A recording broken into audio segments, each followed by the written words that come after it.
ఎందుకు మొహం అలా పెట్టుకున్నావు? ఏం లేదు. ఇప్పుడు నేను వెళ్ళాలంటావా? మన ఫ్యూచర్ కోసమే కదా, ఇంటర్వ్యూకే కదా. నాకు కూడా ఇదిలానే ఉంది.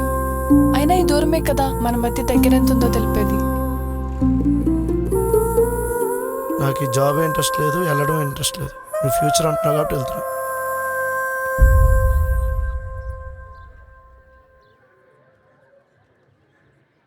హే, పోనీ ఉండిపోనా? వద్దులే, మనకిష్టమైన వాళ్ళ కోసం ఎంత ఏడిస్తే అంత ప్రేమ ఉన్నట్టంట. నీ మీద ప్రేమ ఎంత ఉందో తెలియాలిగా. అయితే నీకోసం నేను అస్సలు ఏడవను. పో అసలు, ఐ హేట్ యు. సరే, వెళ్ళొస్తాను. Bye, take care.